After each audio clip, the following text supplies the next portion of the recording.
Hello dear students, কেমন আছো সবাই? আশা করি ভালোই আছো। তো চলে এসেছি তোমাদের সামনে আরো একটি নতুন ভিডিও নিয়ে। তো সেই ভিডিওটা কি, ক্লাস 11-এর তৃতীয় সেমিস্টার তোমরা শুরু করেছো। জৈব রসায়ন খুবই কঠিন জিনিস, এটা তোমাদের মনে একটা ভুল ধারণা থাকে। কেন না, জৈব রসায়নের টেকনিক, টিপস, মেকানিজম, টার্মিনোলজি এগুলো অনেক কঠিন কঠিন টার্ম থাকে, যেগুলোর জন্য তোমাদেরকে অনেক কঠিন লাগে জৈব রসায়ন। সেই জন্য জৈব রসায়ন তোমরা সঠিকভাবে বুঝতে পারো না। যারা যারা বুঝতে পারছো না, যারা যারা সঠিকভাবে মনে রাখতে পারছো না, কী করে পড়বে, কী করে মনে রাখবে, তো সমস্ত কিছু টেকনিক নিয়ে, সমস্ত কিছু টিপস নিয়ে সহজ ভাষায় সরলভাবে জৈব রসায়নকে বোঝার জন্য আমি চলে এসেছি। Welcome to peer chemistry class. সহজভাবে জৈব রসায়নকে বোঝার জন্য তোমরা আমার জৈব রসায়নের ভিডিওগুলি দেখতে থাকো। এই ভিডিওগুলি দেখা যদি তোমরা কমপ্লিট করে নাও, জৈব রসায়ন বুঝতে তোমাদের একটুকুও সমস্যা থাকবে না। জৈব রসায়ন জলের মতো সোজা লাগবে।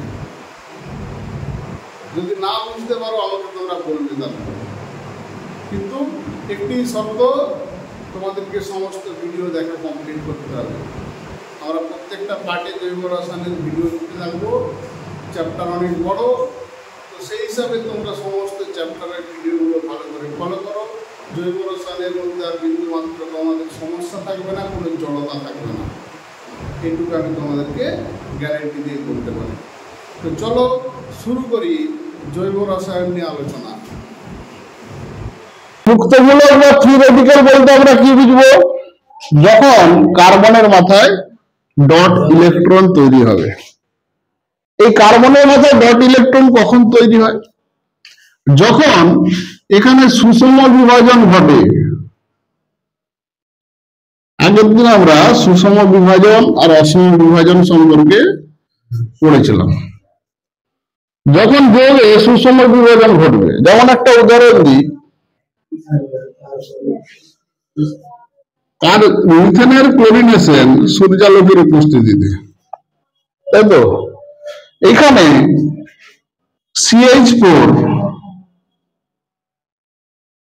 ভেঙে যায় এইভাবে, CH3, এখানে দুটি ইলেকট্রন আছে, একটা ইলেকট্রন CH3 মাথায় আছে আর একটি ইলেকট্রন যায় হাইড্রোজেনের মাথায়। দিয়ে কি তৈরি হয় না, CH3 dot plus H dot.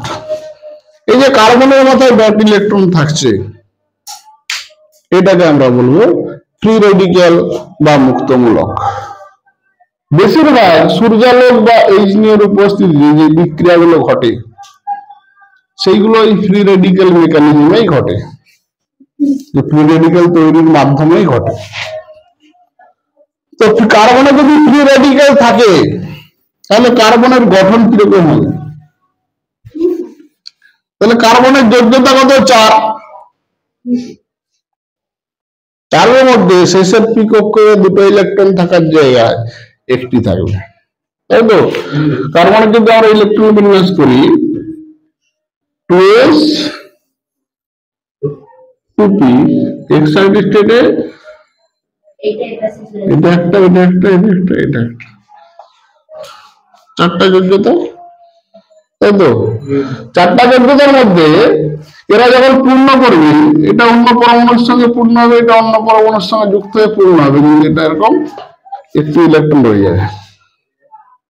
ধরো এগুলো হাইড্রোজেন আছে, CH4 যখন আমরা লিখছি, 3টে হাইড্রোজেনের সঙ্গে সমযোজী বন্ধন করে নিল ভিভিটি অনুযায়ী, তাহলে এই ইলেকট্রনটা কার্বনের মাথায় রয়ে গেল, ডট ইলেকট্রন। এর গঠনটা আমরা কিভাবে লিখবো? এভাবে লিখতে পারি, কার্বনে 3টে হাইড্রোজেন আছে, শেষের যে পি কক্ষটা ফাঁকা আছে,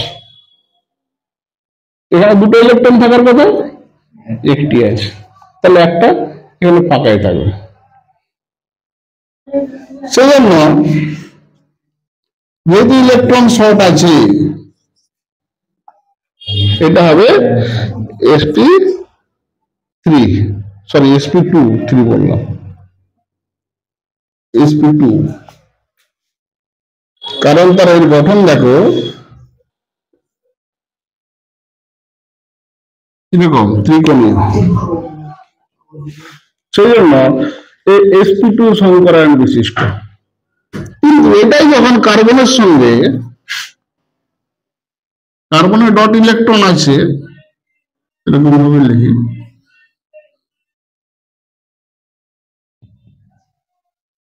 এখানে ফ্লোরিন পরমাণু আছে, তখন কি হবে, এদের মধ্যে বিকর্ষণ বল দেখা দিবে, কারণ ফ্লোরিন তড়িৎ ঋণাত্মক, এদের মধ্যে বিকর্ষণ বল দেখা দেবে। তখন এ কিভাবে থাকবে না, সি ডট ইলেকট্রনটা উপরে থাকলো, ফ্লোরিন গুলো এরকম নিচে নেমে গেল, তখন যে গঠন হয়ে যাবে চতুস্তলকীয়, তখন এর সংকরায়ন হয়ে যাবে sp3। তাহলে কার্বনের সাথে যদি তড়িৎ ধনাত্মক পরমাণু বা হাইড্রোজেন যুক্ত থাকে, তখন এই ডট বা মুক্তমূলকের সংকরায়ন হবে sp2, কারণ এখানে ইলেকট্রন ঘাটতি আছে। কিন্তু যখন ফ্রি রেডিক্যালের সাথে তড়িৎ ঋণাত্মক পরমাণু ফ্লোরিন, ক্লোরিন ইত্যাদি যুক্ত থাকবে, তখন তার সংকরায়ন হয়ে যাবে sp3। সবসময় কিন্তু sp2 বা সবসময় sp3 হবে না, এই জিনিসটা মাথায় রাখতে হবে। তো এই ফ্রি রেডিক্যাল, এখানে উপস্থিত হাইড্রোজেন সংখ্যার উপরে আমরা 3 ভাগে ভাগ করতে পারি।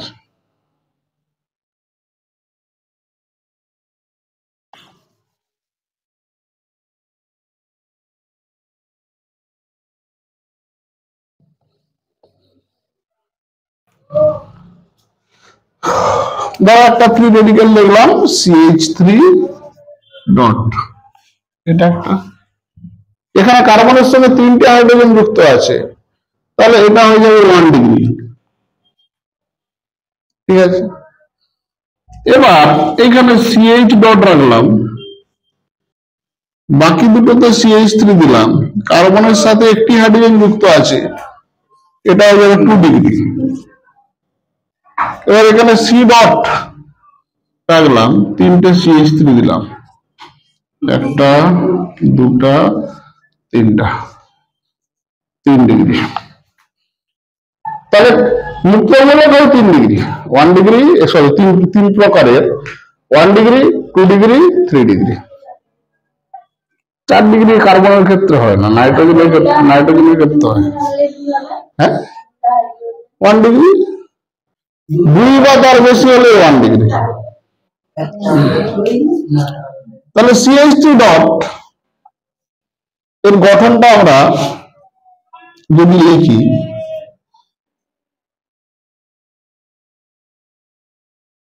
এরকম গঠন একটা লিখলাম। এই যে ডট ইলেকট্রন, এই ডট ইলেকট্রন কি করে স্থায়িত্ব লাভ করবে, এখানে প্লাস আই এফেক্টের সাহায্যে আমরা বলতে পারি ইলেকট্রন ঘনত্ব বাড়বে, মাইনাস আই এফেক্টের সাহায্যে ইলেকট্রন ঘনত্ব কমবে, কিন্তু ডট ইলেকট্রন কেউ তো নেবে না। কারণ ডট ইলেকট্রনের স্থায়িত্ব কি করে লাভ করা, কি করে বাড়বে, সেটা মাইনাস আই এফেক্ট এবং প্লাস আই এফেক্টের থেকেও বেটার পদ্ধতিতে যেটা আমরা ব্যাখ্যা করতে পারি, যে এফেক্টটা আমরা তখন ছেড়ে এসেছিলাম সেই এফেক্টটা এখন করব, সেটা হচ্ছে হাইপার কনজুগেশন।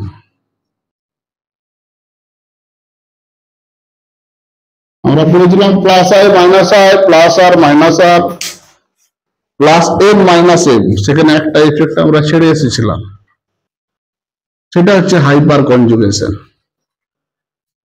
এই ডট ইলেকট্রন বা মুক্তমূলক, এদের স্থায়িত্ব আমরা ব্যাখ্যা করতে পারি এর মাধ্যমে, হাইপার কনজুগেশন এই পদ্ধতির মাধ্যমে। এটা একটা এফেক্ট, হাইপার কনজুগেশন এফেক্টের সাহায্যে মুক্তমূলকের স্থায়িত্ব আমরা ব্যাখ্যা করতে পারি। কিভাবে সেটা একটু দেখে নাও। এই যে ডট ইলেকট্রন আছে, এই ডট ইলেকট্রনের পরবর্তী যে বন্ধন আছে, এখানে একটা আছে, এখানে একটা আছে, এই বন্ধনগুলো কটা করে ইলেকট্রন দিয়ে তৈরি, না দুটো করে ইলেকট্রন, সবই দুটো করে ইলেকট্রন আছে। সবই দুটো করে ইলেকট্রন আছে, ঠিক আছে।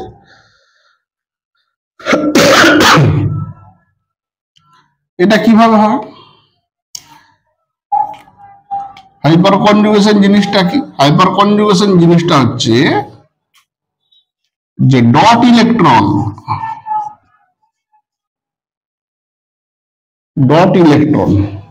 কার্বনের মাথায় যে ডট ইলেকট্রনটা আছে, এই ডট ইলেকট্রন এর সরণ, যেই পদ্ধতিতে এই ডট ইলেকট্রনের সরণ ঘটে সেই পদ্ধতিটাকে আমরা বলবো হাইপার কনজুগেশন। এইখানে দেখো দুটো ডট ইলেকট্রন আছে, এই একটা ডট ইলেকট্রন কার্বনে প্রবেশ করবে, তাহলে হাইড্রোজেনের তো একটা ডট ইলেকট্রন আছে,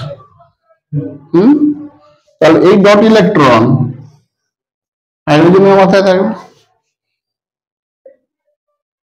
তখন দেখো এখানে তৈরি হলো সি ডট এইচ এইচ, এখানে ডট, হাইড্রোজেনের মাথায় ডট তৈরি হলো। তখন এই যে ডট ইলেকট্রনটা আছে, এই যে ডট ইলেকট্রনটা আছে, এই ডট ইলেকট্রন হাইড্রোজেনের ডট ইলেকট্রন মিলে একটা বন্ধন তৈরি করবে।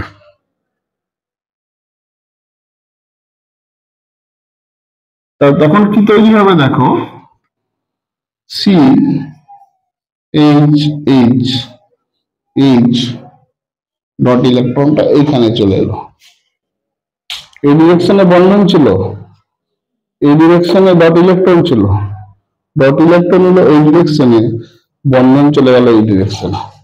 এই দুটো স্টেপ একসঙ্গেই ঘটে, বোঝার জন্য আমি ভেঙে ভেঙে দেখালাম, পরে এগুলো একসঙ্গেই দেখাবো। তাহলে এরপরে যে বন্ধনগুলো আছে এর পাশাপাশি বন্ধন, এটা তো তৈরি হয়েছে, ওই দিকে আর যাবে না, তাহলে এটা বাকি আছে। তখন কি হবে না, হাইড্রোজেনের ডট ইলেকট্রনটা এখানে যে বন্ধন তৈরি করলো, এই ডট ইলেকট্রন এখানে কার্বনের মাথায় বসলো,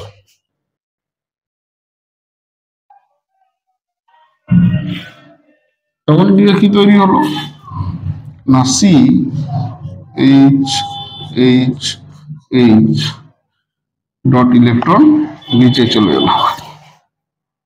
এর পাশে কে আছে না, এর পাশে আছে আরেকটা হাইড্রোজেন, তখন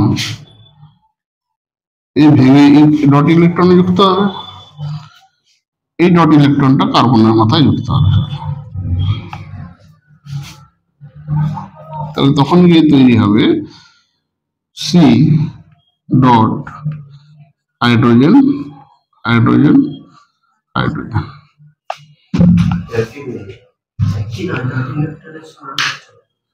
ডট ইলেকট্রন এখানে আছে, কিন্তু ডট ইলেকট্রনটা এই সিএইচ বন্ধনের মাধ্যমে এখানে ঘুরছে, তার ফলে কি হচ্ছে, ডট ইলেকট্রনটা এক জায়গায় স্থির নেই, তাহলে এখানে বিকর্ষণ বল কমে যাচ্ছে, ডট ইলেকট্রনের জন্য যে বিকর্ষণ বল সেটা কমে যাচ্ছে, তার কারণ ডট ইলেকট্রন তো সব বন্ধনের মাঝে ঘুরছে, তাহলে এখানে ডট ইলেকট্রনটা স্থায়িত্ব লাভ করছে। কি বললাম বুঝতে পারলে? তাহলে একটা ডট ইলেকট্রনের সঙ্গে তিনটে হাইড্রোজেন যুক্ত ছিল, তার ফলে তিনটে বন্ধন আমরা পেয়েছি, তিনবার ঘুরেছে। এই দুটো একই, কারণ এই দুটোকে আমি দুটো ধাপে দেখিয়েছি, এই দুটো ধাপ একই। তাহলে তিনটে ধাপে একটা ডট ইলেকট্রন ঘুরেছে তিনটে হাইড্রোজেনের জন্য। এখানে তিনটে হাইড্রোজেন ছিল, এখানে কটা আছে, তিনটা তিনটে ছটা, এখানে 6 বার ঘুরবে। এটা কিভাবে হয় সেটা আমরা দেখাচ্ছি, এটা দেখা গেল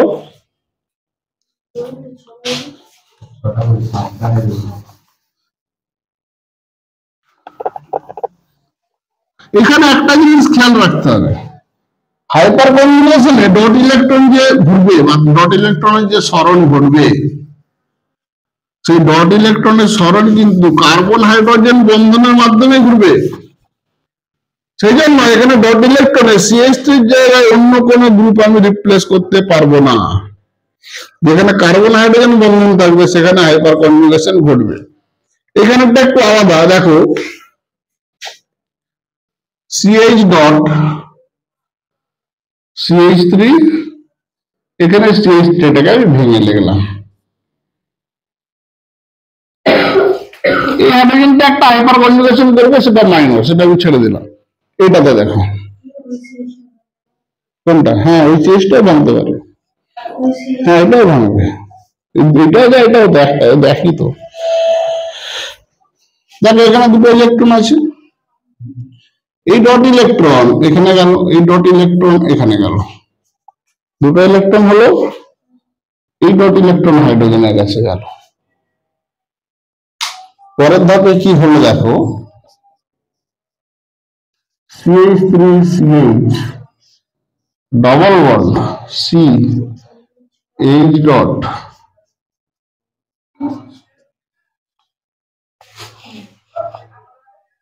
হলো কি হলো না। এই বন্ধনে আবার দুটো ইলেকট্রন আছে, এই একটা ডট ইলেকট্রন এঁকে দিল, এই একটা এঁকে দিল, বন্ধন আবার তৈরি হয়ে গেল। এই ডট ইলেকট্রনটা আবার হাইড্রোজেনের মাথায় চলে এলো। তাহলে তখন কি গঠন পাবো না,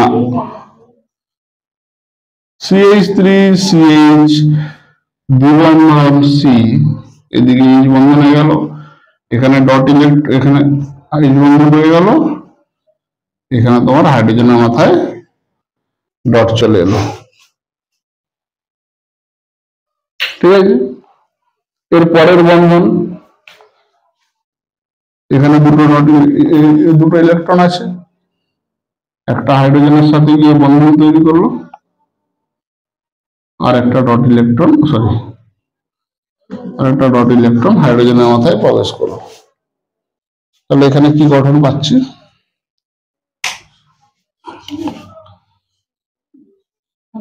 CH3 CH double bond C H H আর H ডট, এটা পেলাম। এটা আবার কি হবে, এই দ্বিবন্ধনের মধ্যে দুটো বন্ধন আছে, দুটো ইলেকট্রন আছে, তখন একটা ইলেকট্রন এখানে এলো, এই গেল একটা ইলেকট্রন বন্ধন তৈরি হলো, এই ডট ইলেকট্রনটা ভেঙে আবার আগের অবস্থানে চলে গেল, দিয়ে এটা তৈরি হলো। ঠিক আছে, তাহলে এখানে ডট ইলেকট্রন আছে কার্বনের মাথায়, কিন্তু এই ডট ইলেকট্রন কার্বন হাইড্রোজেন বন্ধনকে কেন্দ্র করে ঘুরছে। এখানে কার্বন হাইড্রোজেনের বন্ধন তিনটে আছে। ঠিক আছে, তিনটের জন্য তিনটে গঠন সম্ভব, একটা দুটা তিনটা। এখানে টার্ম কিছু জানতে হবে।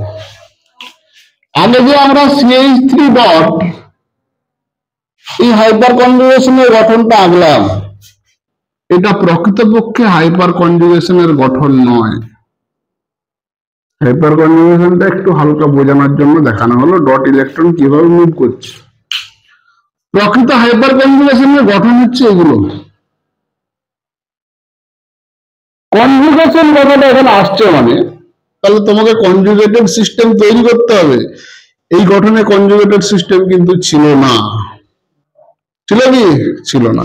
এখানে দেখো কনজুগেটেড সিস্টেম আছে, double bond single bond dot, double bond single bond dot আছে।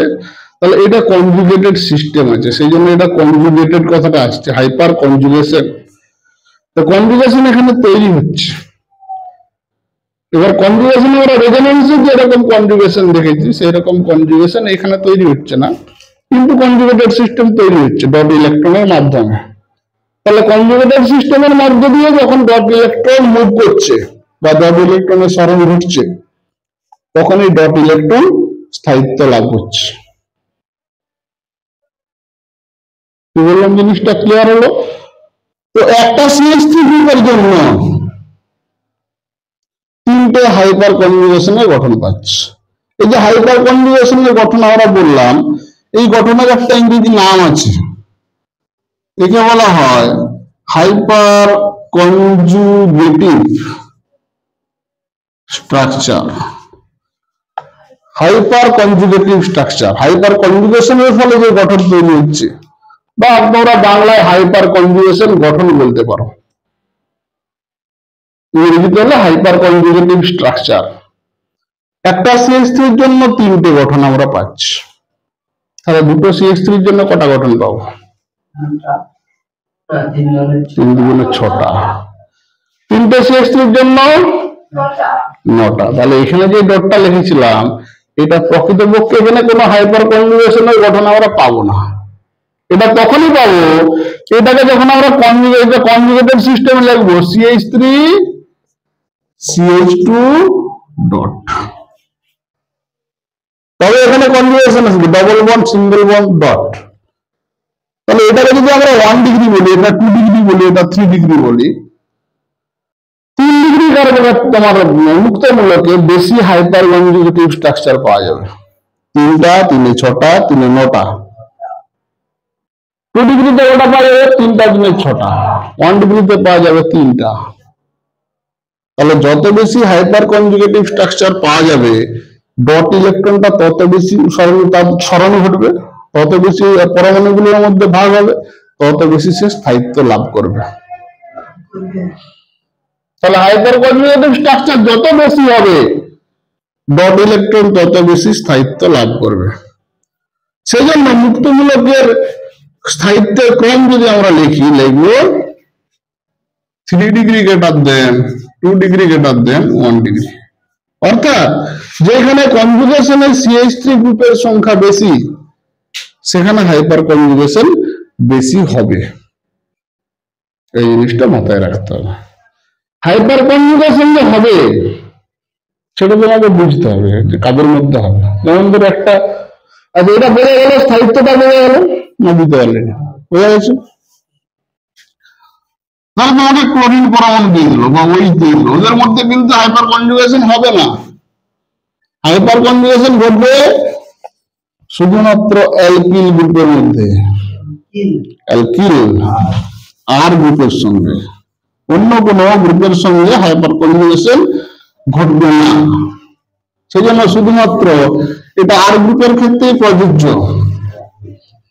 এবং এটা শুধুমাত্র আমরা ব্যাখ্যা করতে পারবো যখন মুক্তমূলকের বিক্রিয়া করব। এই মুক্তমূলকের বিক্রিয়া কোথায় পাবো? আমরা ক্লাস 10-এ পড়ে এসেছি, ক্লোরিনের প্রতিস্থাপন বিক্রিয়া, মুক্তমূলকের বিক্রিয়া। ওই যে আমরা বললাম রিঅ্যাকশন ইন্টারমিডিয়েট তৈরি হবে, ওটা মুক্তমূলক তৈরি হবে, যেরকম আমরা বললাম ডট ইলেকট্রন থাকে। সেখানে ইয়েটা দেখানো হয় না, মেকানিজমটা দেখানো হয় না, কিন্তু এটা ডট মেকানিজম। ডট ইলেকট্রনের ইন্টারমিডিয়েট তৈরি হবে, সেইখান থেকে গিয়ে পরপর পরপর যৌগ তৈরি হচ্ছে। তো হাইপার কনজুগেশন দিয়ে যে কোনো অ্যালকিল মূলকের আমরা স্থায়িত্ব ব্যাখ্যা করতে পারি। এটাই থাক, পরের দিন আবার